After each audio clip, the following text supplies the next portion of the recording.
बागलुङ जिल्लाको ताराखोला गाउँपालिका 3 स्थित भुस्कात गाउँमा एक घटना घटेको छ जसले अहिले सामाजिक सञ्जाललाई भावुक बनाइरहेको छ। गएको वैशाख 17 गते राति करिब 11:30 बजेतिर माया बिकाको गोठमा अचानक आगलागी भयो। गोठभित्र गर्भवती काली भैँसी र उसको 1.5 वर्षको राँगो थुनिएको थियो। आगलागी यता तीव्र थियो कि राँगो तुरुन्तै जलेर मृत्यु भयो, तर भैँसी भने गम्भीर रूपमा घाइते भएर जिउँदै बचिन्।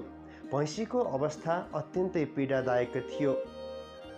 उसका छाला पुरै जलेका थिए, दुवै आँखा फुटेका थिए, मुखबाट फिज निस्किरहेको थियो। ऊ कराउन सक्थी न ऊ केही खान सक्थी, न त सुस्ताउन नै सक्थी। त्यो दृश्य हेर्न समेत नसकिने थियो। सामाजिक सञ्जालमा मायाका कान्छा छोरा सनम विकले भिडियो सेयर गर्दै लेखेका छन्, उनी पनि एउटी आमा हुन्, उनको श्राप र आँसु लाग्नेछ। यो पोस्टसँगै हजारौँ मानिसहरू भावुक बनेका छन् र उक्त निर्दोष जनावरप्रति सहानुभूति प्रकट गरेका छन्।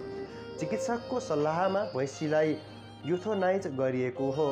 युथोनाइज भन्नाले कुनै पनि प्राणीलाई पीडारहित तरिकाले मृत्यु दिन हो, ताकि उसले अत्याधिक कष्ट भोग्न नपरोस्। गर्भवती अवस्थामा रहेको उक्त भैँसीले कति पीडा सहेको होला भन्ने कुराले धेरैको मन पग्लिएको छ। यो घटना केवल आगलागीको पीडा मात्र होइन, जनावरप्रतिको हाम्रो दायित्व र संवेदनशीलताको प्रश्न पनि हो। दर्शकबिन, पछिल्लो समयमा सामाजिक सञ्जालमा यस भिडियोले निकै चर्चा पाएको छ। दर्शकबिन, तपाईँलाई के लाग्छ? आफ्नो प्रतिक्रिया कमेन्ट बक्समा राख्न नसुर्ताउनुहोला।